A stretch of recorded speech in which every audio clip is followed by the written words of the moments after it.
G'day again. Welcome back to Mathematics 302. Hope you're having a good morning or a good evening, and God is blessing your study and hopefully blessing your teaching as well. So this is lecture 8. I'm just going to move my image down here. This is part B. Got a few parts to this lecture.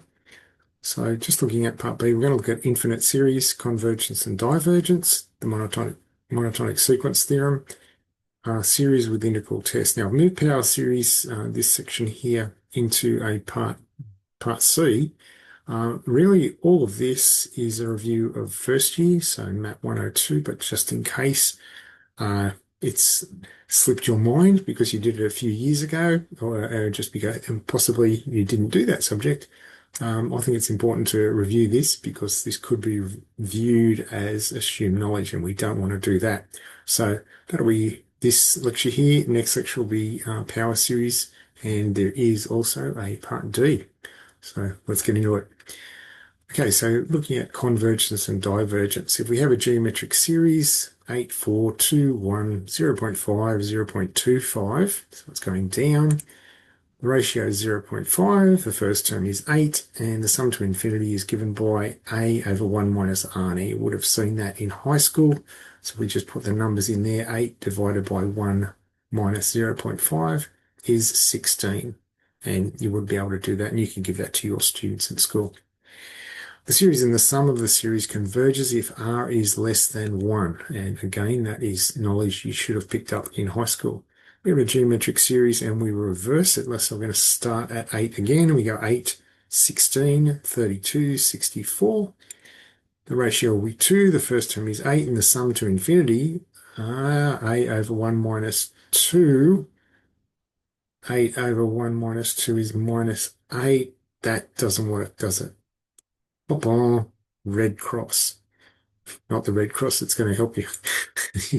You don't want that red cross. That's not a helpful red cross. So this formula does not work when r is greater than 1 because the series diverges. Now you could move uh, that thing around, move the equation around to make different things work, but the typical equation for a sum to infinity is a over 1 minus r. So that doesn't work. So what we could do, we could reconsider our geometric series as 8, 16, 32, 64. And the form we could use is the sum of n terms. So a 1 plus r, 1 minus r to the n over 1 minus r. So we could use that. So then what we're doing here is we're just putting in a very, very large n to look at where the terms are headed. So you put in like 2 to the 1,000, 2 to the 10,000, 2 to the 100,000, and you just note those numbers down, and you're noting that, oh, okay, this is tending towards infinity. Okay, so that's one way that you can show, yeah, it is diverging. Not ideal, but it does show it. Okay, sequence terminology, just reviewing that. Brackets are used to represent sequences. For example, if you have an surrounded by brackets from 1 to n, that reads the series from 1 to n of some term defined as a. So whatever that is. For example, a could be 7x squared. There's a simple example. Monotonic means always increasing or always decreasing. Third thing, bounded above or below means a number exists to which the series tends, or a series may start from a particular number. So that's our main terms. The monotonic sequence theorem, if an between n equals 1 and infinity is bounded above or bounded below and is monotonic, then a to the n between 1 and infinity is also a convergent sequence. So just a reminder, monotonic, it's always increasing, always decreasing. So looking at those two things there, bounded below and monotonic, then we can say it's convergent. So that's what this theorem is saying. For example, prove that the sequence defined by S1, which is 1, Sn plus 1, which is Sn, the square root of Sn plus 1, is convergent. So we're going to prove that that series is convergent. So we want to show it's monotonic and it's bounded. So we want to show those two things to apply the theorem. So if we look at this, my image is in the way there, just trying to move it down a little bit more. Observe that S1 is 1 So here we're just putting in the numbers, just having a look at what's happening with this sequence, which is a really good idea. If you're looking at a sequence, just put in some numbers. So S1 is 1, S2 is 1.41, which is obviously 1 plus 1, because you're just putting that one in there, 1 plus 1, square root of 2. And I've simplified that, obviously, with just reducing it to two decimal places. S3 is 1.41 plus 1, which is 1.55. S4 is 1.55 plus 1, which is 1.598. You just pay attention to the increase or the rate of increase there. We're going from 1, we're adding 0.4, now we're adding 0.14, now we're adding 0.048. I mean, you're probably adding a few decimal places in there, but you can see what's happening is the rate of increase is decreasing. So we've got to 1.4, we've got to 1.55, we're almost at 1.6, but it is slowing down. The rate of increase is reducing. Okay, just keep that in mind. You'll need it shortly. Okay, so show S1 equals 1, Sn plus 1 equals square root of Sn plus 1 is convergent. We want to show it's monotonic and bounded. So let's show it's monotonic. We're going to do this by induction, and hopefully you can recall that from your high school days. So, or you might recall from the last subject you did, hopefully at university. We're doing some induction. So S1 is 1, you put in the first value, and we're going to assume Sn is less than Sn plus 1. Put a red star on that because we're going to use it again. Now we want to show that Sn plus 1 is less than Sn plus 2, and that is the typical way to do an induction. Assume one thing, and then you want to show the next thing in whatever you're assuming. So we're doing this series. So since Sn plus 1 is the square root of Sn plus 1, which is up here, I've just copied and pasted this down here, then we can say that Sn plus 2 equals Sn plus 1 plus 1. So we're just replacing these two with the next one. And Sn plus 2 equals Sn plus 1 here, Sn plus 1 here, and that is greater than Sn plus 1. So we're really looking at this section here, and we're using the star. So using this star here, we can say that this is greater than this. And we know that this bit equals Sn plus 2, and this bit equals Sn plus 1. So now we've got that Sn plus 2 is greater than Sn plus 1. So therefore it's true.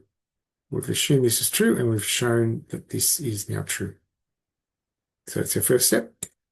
Second step, we want to show it's bounded by induction. We're going to show that Sn is bounded by 2. Now remember, I said pay attention to those numbers. What we're doing is we're picking here a number which it appears that it's going to be bounded by. And it's pretty obvious that by those increases, it's most likely bounded by 2. You could have a go at trying to bound it by 1.6. You could bound it by 3. You want to bound it by a number which is pretty close to what you think it is. You don't want to be picking like 100 or 1,000. That's a bit ridiculous. Okay, so we're going to start. S1 is 1. We're going to assume Sn, the absolute value of Sn is less than or equal to 2. And we're going to put a star on that because we're going to use it again. Show by induction that Sn plus 1 is also less than or equal to 2. So we know that Sn plus 1 equals the square root of Sn plus 1.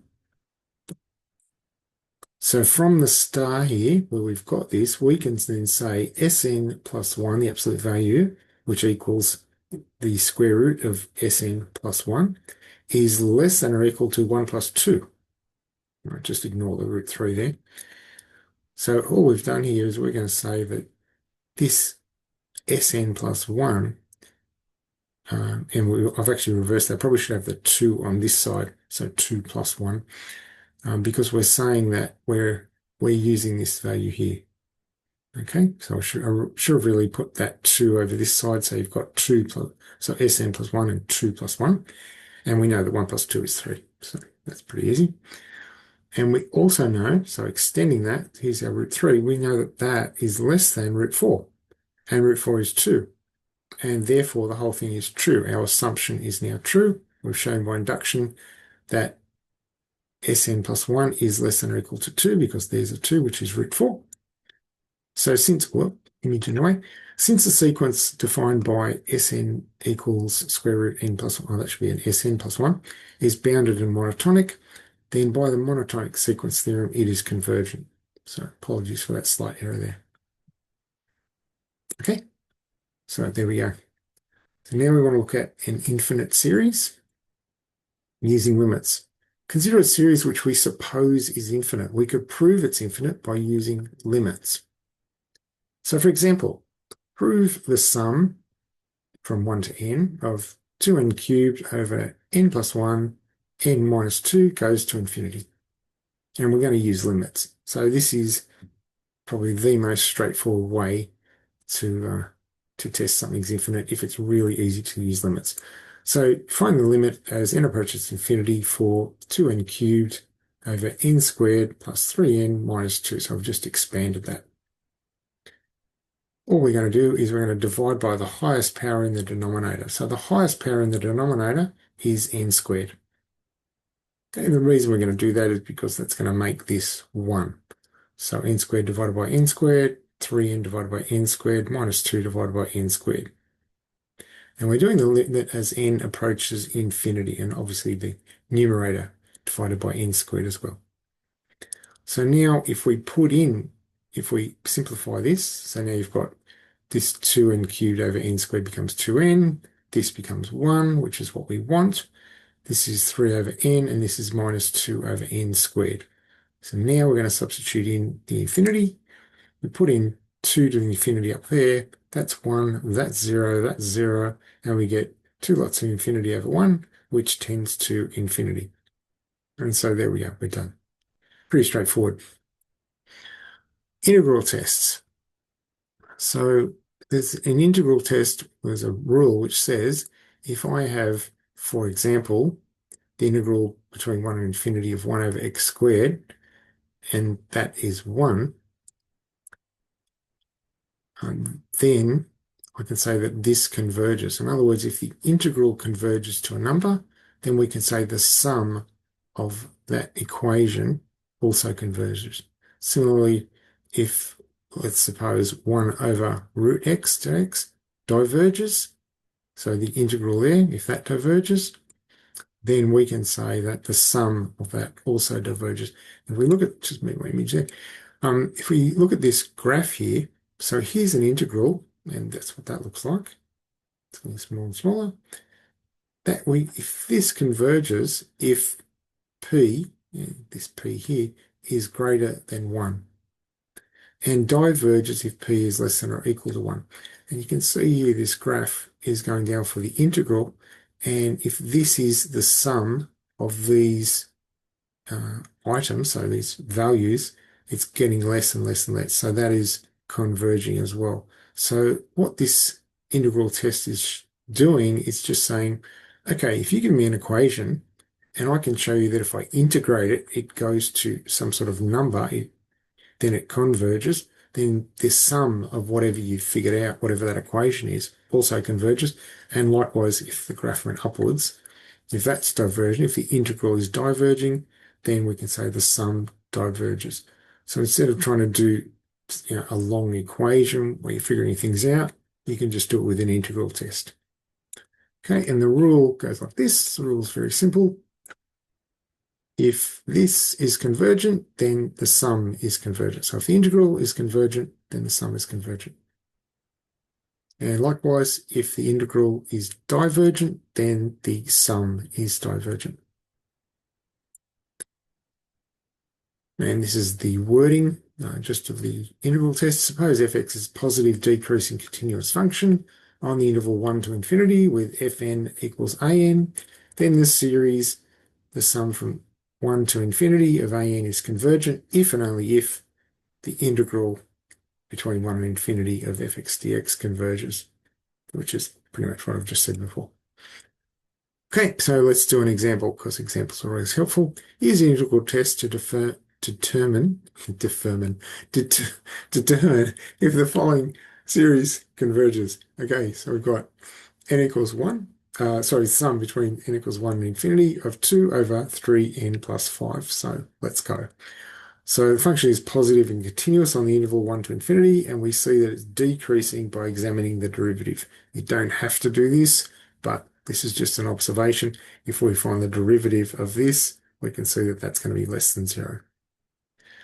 So let's do the integral test. Here we go. So we're going to integrate this. So that's going to be the same as the limit as t approaches infinity of this. And so now what we're going to do is we're going to sub in u equals 3x. U equals 3x plus 5. So differentiate that, we get 3 dx. So if du is 3 dx, if that was du, 3 dx, I've got to put a 3 underneath over here. I've taken this 2 out as a constant, so that's just over there. So the 2 goes out with that. This du is actually saying 3 dx. So there's a 3 there, and that 3 is underneath. So I'm just repeating myself there, but just saying it so you understand. And then we've gone here 1 u. And you may notice here I've gone from 1 to infinity to 1 to t with the limit as t approaches infinity. And then all of a sudden I've changed from 8 to 3t plus 5. And you might think, well, hang on, what are you doing there, Dr. Everett? You should be going 1 to 3t plus 5. Where's this 8 come from? Well, I'm glad you asked. Look at that. So what is u? So u, we're going to put in, if by putting t into u, I get 3t plus 5. And if I put in 1 into u, I get 3 plus 5 is 8. So that's where that's coming from. Okay, no, I'm not going crazy. It's all good. It's all under control. Okay, so now we've got integrate this and we get log u, and that should be pretty obvious, between 8 and 3t plus 5. So we can then get 2/3 ln 3t plus 5 minus ln 8, which as t increases, the value goes to infinity. So this is just a constant number. We don't really care about that. T is going to get bigger and bigger. So the log is going to get bigger and bigger. If you just look at the graph, there's a log graph I've just quickly drawn. Instant drawing. And you can do that as part of your answer. That's a really good way to show the examiner, hey, I know what I'm doing. So here's ln x, that's going to increase. This is just a constant, so that's not going to affect it. So you can say that that goes to infinity. And there you go. So we can say, therefore, the series, which is the sum from n equals 1 to infinity of this, diverges, because we've just shown that this integral diverges. Pretty straightforward. Hopefully so. Okay, that's it for part B. I will see you in part C when we do power series. Okay, God bless you. Stay safe.